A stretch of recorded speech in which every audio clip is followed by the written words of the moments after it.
आघात. लेखिका प्रिया उंबरकर. वाचक स्वर सिद्धी गायकर.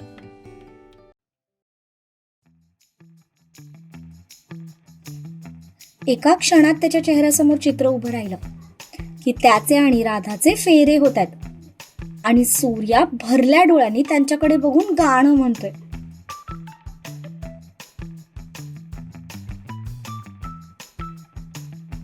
काय झालं? सत्यजित त्याच्याकडे बघून म्हणाला. पतंग कटला. तो त्याच्याच नादात बोलून गेला. हा? सत्यजित गोंधळून म्हणाला. तसा तो दचकून भानावर आला. नाही बाई, काय नाही, तो स्वतःला सावरत म्हणाला. पण मनातून मात्र तो खूप घाबरला होता. एकीकडे अजून सूर्याचं काहीच मार्गी लागलं नव्हतं, त्यामुळे तो लगेच सत्यजितला काही सांगू शकत नव्हता. तर दुसरीकडे त्याचा भाई त्याचं लग्न राधासोबत लावायचं म्हणत होता. त्यामुळे इकडे आड तिकडे विहीर अशी त्याची अवस्था झाली होती. काय करावं आणि काय बोलावं त्याला काहीच सुचत नव्हतं. शिवा, अरे काय झालं? घाम का आलाय तुला इतका? एसी अजून फुल करू का? सत्यजित त्याच्या चेहऱ्याकडे बघत म्हणाला. नाही बाई, घाम कुठे आलाय? नाही आला मला घाम. तो कपाळावरचा घाम उलट्या हाताने पुसत म्हणाला. पण मनातून खरं तर तो खूप घाबरला होता.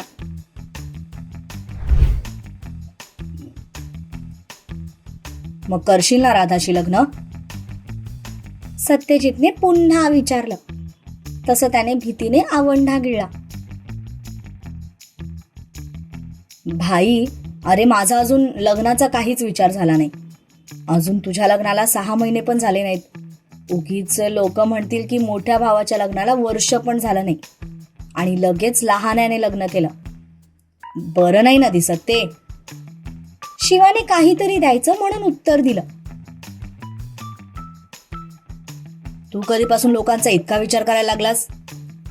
जेव्हा तुझा भाऊ बिझनेस उभा करण्यात मग्न होता तेव्हा सुद्धा तुझ्या गर्लफ्रेंड्स आठवड्याला बदलत होत्या. तेव्हा लोकांचा विचार केला नाहीस, मग आता का करतोयस? सत्यजित त्याच्यावर नजर रोखत म्हणाला. पण हे ऐकून शिवा मात्र घाबरला. राधाऐवजी दुसरी एखादी मुलगी असती तर त्याने लग्नाचा विचार केला पण असता. निदान कांद्या पोह्याचा कार्यक्रम तर तो नक्कीच करून आला असता. पण राधाशी लग्न हा विचारच त्याला सहन होत नव्हता, कारण त्याने तिला बहिणीसारखं मानलं होतं. आणि दुसरं म्हणजे सूर्याचं तिच्यावर प्रेम होतं. त्यामुळे बिचाऱ्याची अवस्था सांगताही येत नाही आणि सहनही होत नाही अशी झाली होती. नाही बाई, मी राधाशी लग्न करू शकत नाही. शेवटी तो हिम्मत करून म्हणाला. का? सत्यजितने थोडं करारी आवाजात विचारलं. अरे भाई, ती लहान आहे माझ्यापेक्षा. अजून तिचं कॉलेज पण पूर्ण झालेलं नाहीये. तिच्यात आणि माझ्यात वयाचं बरंच अंतर आहे. कसं शक्य आहे हे? त्याने काहीतरी द्यायचं म्हणून कारण दिलं. का शक्य नाही? तसं तर दुर्वामध्ये आणि माझ्यामध्ये पण वयाचं अंतर आहेच की. तिचं कॉलेज पूर्ण झालं आणि मी लगेच तिच्याशी लग्न केलं. तसंच राधाचं शिक्षण झालं की आपण तुमच्या दोघांचं लग्न लावू. सध्या हवं तर फक्त साखरपुडा करून घेऊ. सत्यजित फुल त्याची फिरकी घेण्याच्या मूडमध्ये होता. हा भाई का माझ्या मागे लागलाय? शिवा मनातच वैतागत म्हणाला. भाई, अरे पण कशाला हा सगळा अट्टहास? शेवटी शिवाने वैतागत विचारलं. कारण मी सासरे बुवांना शब्द दिलाय की राधा याच घरची सून होणार. आणि तुला तर माहितीच आहे, एकदा मी शब्द दिला तो दिला. सत्यजित त्याच्या डोळ्यात डोळे घालून म्हणाला. ओके, मग माझ्याकडे एक आयडिया आहे. यात तू दिलेला शब्द पण पाळला जाईल आणि मला लग्न पण करावं लागणार नाही. शिवा म्हणाला. कोणता मार्ग? सत्यजितने कपाळावर आठ्या पाडत विचारलं. तू त्यांना शब्द दिलाय की राधा या घरची सून होईल, बरोबर? मग ती या घरची सून होईल जर तिचं लग्न सूर्यासोबत झालं तर. त्या दोघांमध्ये वयाचं इतकं अंतर पण नाही आणि दोघेही अगदी परफेक्ट मॅच आहेत. राधा खूप गरीब गाय आहे रे, ती माझ्या टाईपची नाही. राधा आणि सूर्या दोघे एकमेकांना अनुरूप आहेत. शिवा म्हणाला. तसं सत्यजितच्या ओठांचे कोपरे रुंदावले गेले. त्याच्या चेहऱ्यावरचं ते थोडंसं हसू आणि त्याची ती शिवावर रोखलेली नजर काहीतरी वेगळंच सांगत होती. तशी आयडिया चांगली आहे, पण तुझं लग्न झाल्याशिवाय आपण सूर्याचं लग्न करू शकत नाही आणि तो करणारही नाही, हे तुला पण चांगलंच माहिती आहे. त्यामुळे जर आता राधा आणि सूर्याचं लग्न लावायचं असेल तर आधी तुला लग्न करायला हवं. सत्यजित रिलॅक्स एकावर एक पाय टाकत म्हणाला.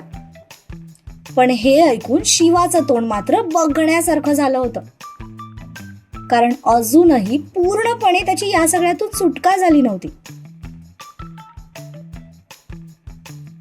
अरे पण भाई, शिवा बोलतच होता. तितक्यात सत्यजितने त्याला हात करून थांबवलं आणि समोरचा भरलेला पेक हातात घेत म्हणाला. आता तुझ्याकडे फक्त 2 ऑप्शन आहेत. एकतर स्वतः राधाशी लग्न करायचं किंवा राधा आणि सूर्याचं लग्न व्हावं असं जर तुला वाटत असेल तर त्या दोघांच्या आधी तू लग्न करायचं. सत्यजित म्हणाला. भाई, अरे मी लाख करेन, पण तशी मुलगी पण मिळायला हवी ना. शिवा म्हणाला. कशी मुलगी हवी आहे तुला? सत्यजितने विचारलं. भाई, मला जशी मुलगी हवी आहे ना तशी मिळणार नाहीये मला, तो म्हणाला. निदान सांग तरी तुला कशी मुलगी हवी आहे, म्हणजे माझ्या नजरेत आलं की मी तुला सांगेन. सत्यजित हातात लागलाच तोंडाला लावत म्हणाला. मला ना एकदम परफेक्ट मॅरेज मटेरियल मुलगी हवी आहे. म्हणजे दिसायला अगदी सुंदर पाहिजे असं काही नाही. थोडंफार 19-20 मी चालवून घेईन. म्हणजे नाक थोडं चपटं असलं तरी चालेल किंवा डोळे बारीक असले तरी चालतील. हा, पण फक्त तिचे ओठ बारीक नकोत. तो भावनेच्या भरात बोलून गेला, पण लगेच त्याच्या लक्षात आलं की समोर त्याचा मोठा भाऊ बसलाय. त्याने आवंढा खिळत सत्यजितकडे पाहिलं, पण त्याचा चेहरा एकदम निर्विकार होता. मनातून मात्र तो शिवाच्या अपेक्षांवर हसत होता. बरं, अजून काही? सत्यजित त्याचं हसू मनात दाबत म्हणाला. ती ना सीता गीता टाईप हवी, तो म्हणाला. सीता गीता टाईप म्हणजे नेमकी कशी? सत्यजित आता त्याच्या अपेक्षा ऐकण्यासाठी थोडा उत्सुक झाला होता. अरे म्हणजे जेव्हा ती आपल्या घरात असेल तेव्हा एकदम सती सावित्री असायला पाहिजे. जसं वहिनी सगळ्यांचं प्रेमाने करते, सगळ्यांना सांभाळून घेते, अगदी तसंच. पण जेव्हा ती माझ्यासोबत असेल तेव्हा ती एकदम मॉडर्न हवी. म्हणजे मी तिच्यासोबत अगदी बिनधास्तपणे क्लब पार्टीजना जाऊ शकतो, एवढी ती फ्री माइंडेड पाहिजे. त्याने उत्तर दिलं. तसं सत्यजितने मनातच कपाळावर हात मारून घेतला. अजून काही? सत्यजितने त्याच्याकडे बघत विचारलं. हा, सगळ्यात महत्वाचं म्हणजे ती कोणाला घाबरणारी नसावी. अगदी डोळ्यात डोळे घालून बोलणारी हवी. मला रडकी काकूबाई नकोय जी प्रत्येक गोष्टीवर रडत बसेल. मला शेरणी बायको हवी आहे. शिवा बोलतच होता. तितक्यात त्याचा मोबाईल वाजला. त्याने सत्यजितकडे पाहिलं तर सत्यजितने नजरेनेच त्याला फोन घे म्हणून इशारा केला. तसं त्याने खिशातून त्याचा मोबाईल काढला. तो फोन नेमका ताराचा होता. तिचं नाव बघून सत्यजितच्या ओठांचे कोपरे हलकेच रुंदावले. आता ही का फोन करते? शिवा वैतागत म्हणाला. आधीच तो सत्यजितच्या बोलण्यामुळे वैतागला होता. त्यात ताराचा फोन आलेला बघून तो अजूनच डिस्टर्ब झाला. कोणाचा फोन आहे? सत्यजितने त्याच्याकडे बघत विचारलं.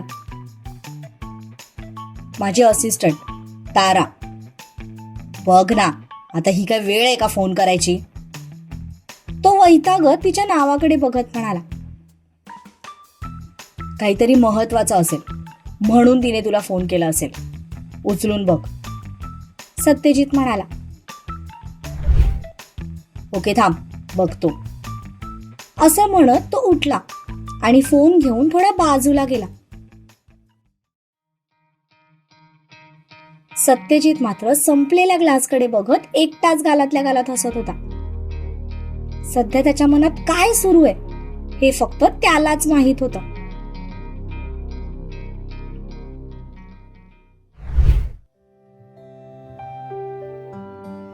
इकडे दुर्वा अस्वस्थपणे इकडून तिकडे फेऱ्या मारत होती.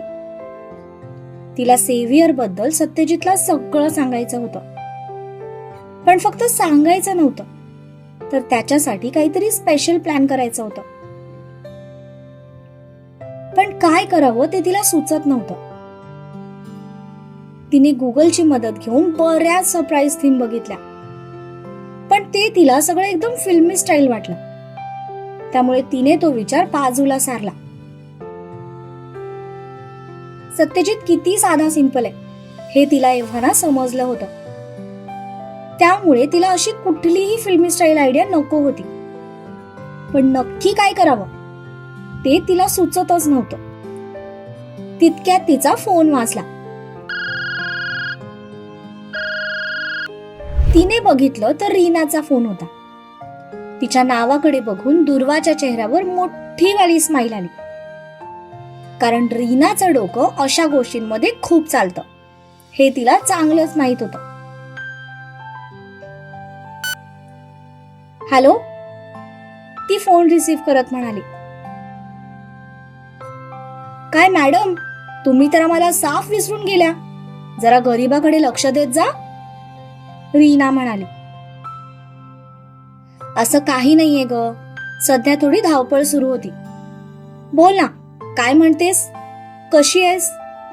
केलंस का जॉईनिंग? दुर्वा म्हणाली. तेच सांगायला फोन केला होता. एका स्टुडिओमध्ये माझं सिलेक्शन झालंय. उद्यापासून जॉईनिंग आहे. म्हटलं सगळ्यात आधी तुला गुड न्यूज द्यावी, ती म्हणाली. अरे वा, कॉंग्रॅच्युलेशन्स. तुझ्या नवीन आयुष्यासाठी तुला खूप खूप शुभेच्छा, दुर्वा स्माईल करत म्हणाली. थँक्यू. बाकी तुझं काय सुरू आहे? आणि आमचे हँडसम जिजू काय म्हणतायत? रीना म्हणाली. काही नाही, छान आहेत. आज आई बाबांकडे जेवणाचा प्रोग्राम होता, सो सगळे तिकडे गेलो होतो, दुर्वा म्हणाली. अरे वा, मस्तच की, रीना म्हणाली. रीना, मला ना तुझी एक हेल्प हवी होती ग, दुर्वा थोडी दबकत म्हणाली. बोल ना, कसली हेल्प हवी होती? पलीकडून रीना म्हणाली. दुर्वा सांगतच होती. तितक्यात तिला तिच्या उघड्या कमरेवर थंड हातांचा स्पर्श जाणवला.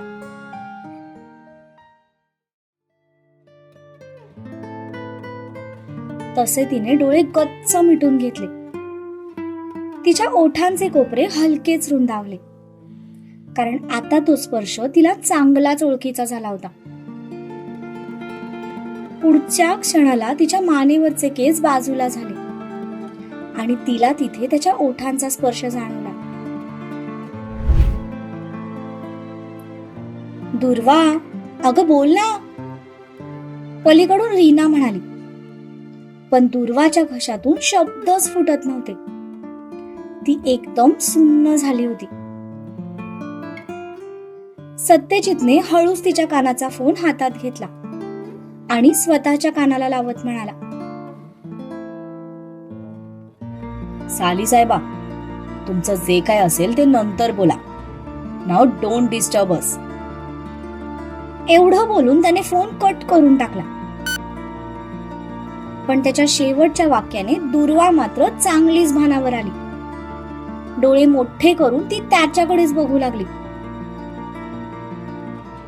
तिकडे रीना हातातल्या फोनकडे बघत बराच वेळ गालात हसत होती. जीत, हा सगळा काय प्रकार होता? तुम्ही असं कसं तिला बोलू शकता? काय विचार करत असेल ती माझ्याबद्दल? ती रागात त्याच्याकडे बघत म्हणाली. पण तिचं वाक्य पूर्ण व्हायच्या आतच त्याने तिच्या ओठांना बंदिस्त करून टाकलं होतं. त्याने तसंच तिला भिंतीवर मागे टेकवलं आणि तिचे दोन्ही हात वरती एकाच हातात लॉक करून दुसऱ्या हाताने तिला जवळ ओढलं. त्याने तिच्या कमरेवर असलेला हात तसाच वरती न्यायला सुरुवात केली. तिचा श्वास घशातच अडकला होता. त्याचा हात तिच्या गळ्यावर आणि मानेवर फिरत होता आणि ओठ त्याच्या ओठात बंदिस्त होते. ती एखाद्या पाण्यातून काढलेल्या माशासारखी तडफडत होती. त्याने तिच्या ओठांना सोडलं आणि तो तिच्यापासून बाजूला झाला. तो बाजूला होताच तिने हळूच डोळे उघडून त्याच्याकडे पाहिलं. आज तिला त्याच्या डोळ्यात एक वेगळीच नशा दिसली. I love you angel. तो खाली झुकून तिच्या गालावर ओठ टेकवत म्हणाला. तशी ती खुदकन गालात हसली आणि तिने लगेच त्याला मिठी मारली.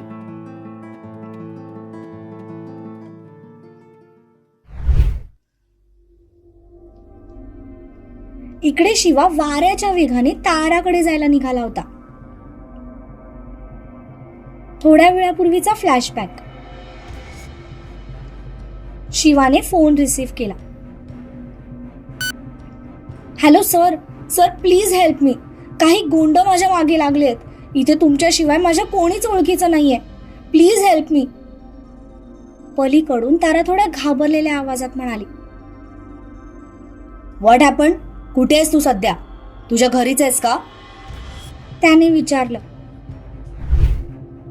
नाही, मी थोडं सामान घ्यायला मार्केटमध्ये आले होते, पण मध्येच रिक्षा बंद पडली. त्यामुळे त्या माणसाने मला अर्ध्या रस्त्यात सोडलं. मी दुसऱ्या रिक्षाची वाट बघत होते, पण तिथून जास्त रिक्षा येत नव्हत्या, म्हणून मी काही अंतर पुढे चालत गेले. पण अचानक काही मुलं माझ्या दिशेने येताना दिसली. तशी मी तिथून पळाले, पण मला पळताना बघून त्यांनी माझा पाठलाग सुरू केलाय. मी मार्केटमधल्याच एका गल्लीत मोठ्या पाण्याच्या टाकीमागे लपून बसले. प्लीज तुम्ही लवकर या. मला खूप भीती वाटते. एकतर मला इथलं काही जास्त माहिती पण नाही. कुणाला फोन करू तेही कळेना, म्हणून मी घाबरून तुम्हाला फोन केला. प्लीज तुम्ही लवकर या. आता तिचा आवाज रडवेला झाला होता. ओके ओके, तू रडू नकोस. मी आलोच. तू फक्त तुझं लाईव्ह लोकेशन मला पाठव. असं म्हणत त्याने घाईतच फोन ठेवून दिला. इकडे सत्यजित त्याच्या फोनमध्ये बिझी होता, त्यामुळे त्याने शिवाचं बोलणं ऐकलं नव्हतं. भाई, मला आता जावं लागेल. आपण नंतर बोलू हा. असं म्हणत तो सत्यजितच्या उत्तराची वाटही न बघता घाईतच तिथून बाहेर पडला. सत्यजित मात्र त्याला जाताना बघून गालात हसत होता. ताराने नक्कीच त्याला स्वतःजवळ बोलवण्यासाठी काहीतरी आयडिया लावली असेल हे त्याला एव्हाना समजलं होतं. त्यामुळे त्याने पण शिवाला जास्त काही विचारलं नाही. तो गेल्यावर सत्यजित पण उठला आणि रूमच्या दिशेने निघाला. Flashback over.